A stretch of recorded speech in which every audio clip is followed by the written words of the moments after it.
Greetings, everybody. We're back around the table again today to continue our discussion on the zero tolerance O230.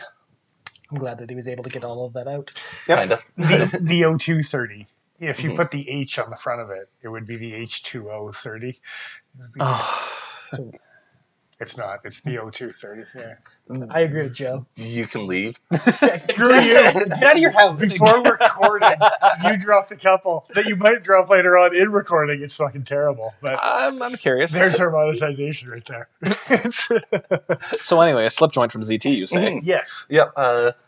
Nice little offering that they came out with to try and get into the markets that don't allow locking blades. Just nice, quick, little, easy, no lock on it. Or for those of It's you an mad easy men. no lock, that is for sure.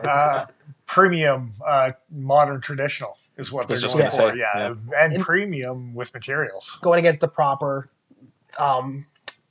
things from Lion Steel. Oh, Yeah. things from Fox Knives, things from Manly. Viper, Manly Knives is breaking into it. Yeah, there's a whole bunch of companies that are jumping on the slip joint train, and ZT decided to get into that market.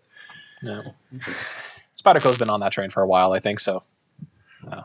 Spyderco, slip joints, well, they're grasshoppers and stuff, I guess. Even the UPK and all those other they got ones. a bunch, Urbans and stuff like that. So that's why the nail nick is there, even though there's, in my opinion, it's more comfortable to open from the far end. it certainly is. Yep. Yeah, we might as well dive into that. Like, nail nick is in the wrong spot on this knife, Yeah. or they needed a long pull, Just do a as long they one. call it. Yeah, The match strike. Yeah.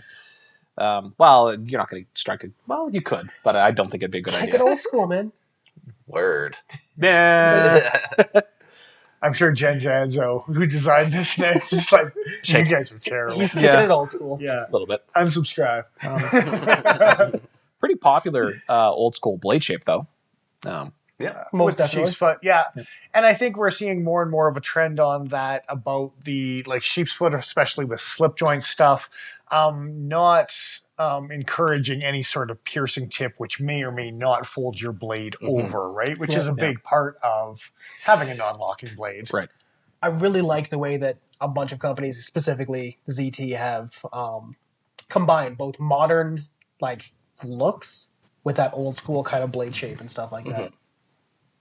It's a nice thing. You see things like the Boker Haddock, even the Benchmade Proper, the original one before they came out with the clip point. Even one of the Lion Steel round heads they came out with had the sheep's foot. It wasn't the round head. It was, I don't know, one of the other blade shapes, shuffler, something. Something like that. That was a clip point. I don't know. There's three. There's a bunch of them. They all have names. The other I'm one, just listing them all except for the one that matters in this situation. So, but we were talking on the Tuesday episode about the blue anodizing. As It's well. a nice touch. And how well they do the blue. You've got it on your 456. You had it on the 456. The 456 as well, I Yep. guess, yeah. I mean, even on the Kershaw note of having really nice anodizing, that's the one thing you can count on Kershaw for sure, and ZT. The links and everything else. Their like colors pop like crazy. Yeah. When they want to do a color, they do it full out. Whether it's a green, whether it's a orange, whether it's a blue. You get a wider range of what colors you can do with aluminum anodization as opposed to titanium to begin with. True. Definitely. But the fact that they chose for such a rich color is encouraging. And that's going to age really nicely if somebody decides to carry it and they get scratched up over time. Speaking of more solid, It would be nice if the lockup was a little bit more solid on this guy. that would be very nice. They are taking it to a new level when they're talking about modern. Yeah. Because there is no machining to make this any sort of half stop on the tang or anything. So and that's the thing, these double ball detents, and for whatever reason, for the half stop, only one of the liners engages. Yeah. Which is really weird. Yeah. I mean, you kind of want a little bit more force to protect your fingers. Yeah, and I have seen a clip online of someone being able to flick it closed, and I don't know if he actually took out the second detent or not, but just playing with it now, it's like I can feel like a little bit more practice than I probably could. Yeah. And, that's sketchy. And it's well, I don't like that. It irritates me that this knife is actually harder to open physically than it is to close. Yeah. Like that's I can get it. like 3/4 of the way with the long apple picking fingers, and if you keep your fingers out of there, like Don't like it. No, Yeah. sir. so it is not a traditional half stop. Manly knives, we've like with the 3/4 stop and the things like that. It's on the opposite end of that spectrum. And people will say, well, don't put pressure on the spine of your knife, and that's all well and good. But if you're in the middle of cutting something and you need to back out of the cut at all, and the material's pinching the knife, that is a concern. Yeah. And especially with how far it goes before it reaches that super soft half stop it has. Because if you're gripping it, that is like... They encourage... They basically encourage your finger, your index to be right next to that pivot. So it's totally in a weird spot there. It genuinely feels like it's going to end up being a finger guillotine. So in light of all that, I would say maybe use the knife like this whenever possible. Just if not like that, then like this, just so you have some measure of control. Well, and realistically, if you're using it in a Swiss Army knife context, there's still a lot you can do with it and not worry about it just because of the construction it has. The blade's got good geometry. It is 20 TV. If you're doing any sort of downward motion. But it's just whenever I handle any kind of slip joint, generally speaking, there's a little bit more pressure that's protecting your fingers, right? Yeah. In an office, opening mail. Oh, yeah. Definitely. And it's a classy little guy for that, for sure. Yeah, most definitely. And seeing how we're on a harsh note on this guy, one of the other harshest things that we have to say about this one is the price point stupid games that Zero Tolerance are playing right now. Canadian price point? Well, okay, and I want to lead into that with the slabs of carbon fiber that they have. Yes, it is pure carbon fiber, but at the same time, there's no machining, there's no extra work. Well, they did inset the liner, so a little bit of machining. But contouring, things like that you have to make this the main surface is flat. No contour. They're buying slabs. They're buying slabs of stuff here.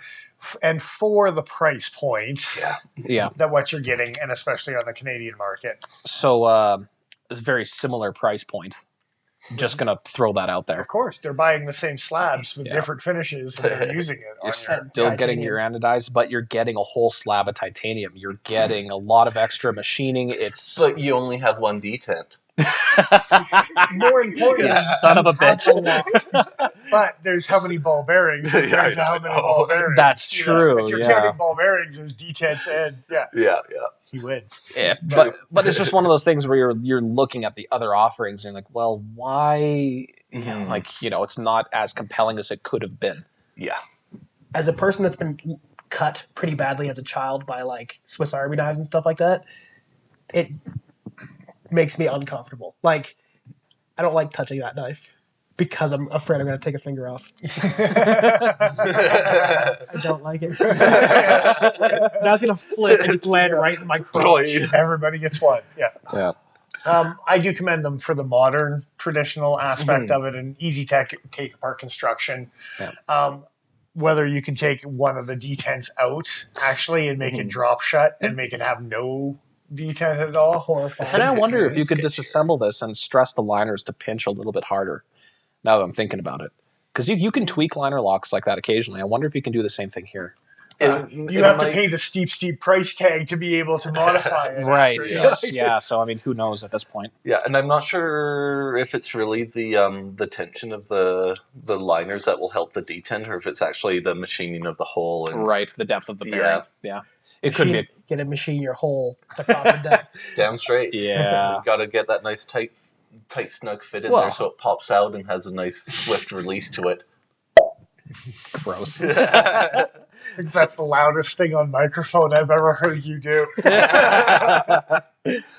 Fuck you. Fantastic. Just on the note of price, for comparable options, are there any other slip joint knives with 20 CV for the blade steel that any of you are aware of? Because I can't think of any. Line Steel offers M390. M390 is the alternative. That's the next closest comparison. And I think I would argue that the proper in S90s. And the Fox and LMAX. And there's some options out there with the premium steels. But 20 CV itself, no, I think this is an exclusive to the slip joint in the production world. At least as of yet, yeah. Yeah. Okay, fair enough. So, but yeah. And Lion Steel's heat treatment being questionable, maybe the performance on the ZT, although their heat treatment is questionable. So it's 6 of one, half dozen of the other. Let's see what 2020 brings. Yeah, Let's, I'll say all the ZTs I've ever tested myself have been within the specified ranges, so I think chances are pretty good that this is going to be what it's supposed to be. Heat treatment hype was more controversy than anything else. But Yeah, Right. it was more forum talk and the issues with the LMAX when it first came on the yeah, market. that was a big Yeah. part of it for sure. Yeah. So I really wish there was more to this knife for $300. Yeah. Give me some fluting in the carbon fiber. Give me some contouring. Give me something. You can always kind of catch me with a little fluting, to be honest. I bet. But at I don't. but at that price point, like Dennis's exclusive REI little Benchmade over there with the contoured handles. I mean, that knife was not nearly that price. no, you're paying less for that. Right. S30, so you've got a performance difference, but you also have a limited edition factor in the Benchmade. But anyway, regardless of this knife, like Just push it. Come on. if you fall in love with it, then performance-wise, you're gonna love it. She cuts nice. But I think it's a tough pill to swallow if you aren't wowed by it when you see it. I think is ultimately what it comes down to. So. Yeah. And as far as being on the note of wanting a little bit more from it, a pocket clip would have been nice. Or a pocket slip. Some option for carry, because yes, it is still the traditional, so that's why they didn't have the clip, but with the modern aspect and modern people carrying so much in the pocket, cell phone and keys and wallet and stuff like that, it's but hey, they give you a lanyard hole. Because to tie your monkey fist onto. Jen Zanzo is pretty adamant, man. Like even the customs have this very which is signature. fine. I don't mean to make fun of it. It's more just like that is the thing they included for the modern aspect. Way to mock him, Joe. Way to mock him. Way to go. Jen Zanzo is going to comment on the bottom of this video. You made him cry tonight, Joe. No. He's angry. He's going to come to my house and beat me. He's going to come and beat me up, isn't he? You're already blocked on Instagram. Oh no. Oh no. All right, I think that pretty much sums up this knife. Yeah. Yeah, it's definitely a nice take on the modern traditional sort of thing, but they need to get their pricing in order, and then it would be a lot more appealing. Well executed, specifically north of the border. Yeah. Does anybody remember what the American price point was, just offhand? No, fair enough. Less. Well, it's considerably less even after conversion. That's the complaint, but I couldn't remember exactly how much. But yeah, definitely have a look at this guy if you are interested, because it is definitely nicely made and whatnot like that. So if you can get a good price on it, I'd say jump on it. Yeah. Most definitely. Yeah. Not much else to say on this one. So yeah, we'll wrap it up there. This is Nigel the Smith. Thanks, some people.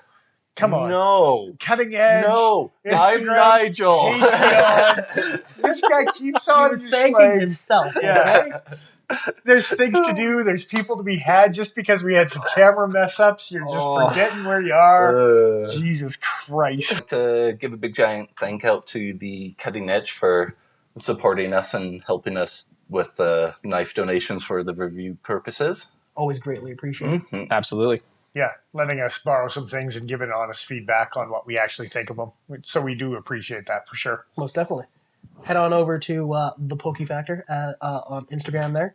Get us to that 500 or 500 follow goal that we've kind of set here. And we're going to do a giveaway of this man here's something from his personal collection. Yeah, dropping some hints. We are going to have a couple different winners with that when we get to 500. So it's going to be a good one. So I'm hoping that we can get to that soon. And head on over to the Patreon page to see if we've started off the new year with content for you to get in on. Other than that, if you're the first one to donate to us, there will be a prize for you. I don't think that was a hint to the prize. Nope. No, it's not. I just realized it wasn't on the table. Showing out at your collection. Anyway, this is Nigel the Smith signing off. I am who I am. I'm Dennis Vipers. I am the Iron Joe. Exile.ca. We will catch you again next time. No.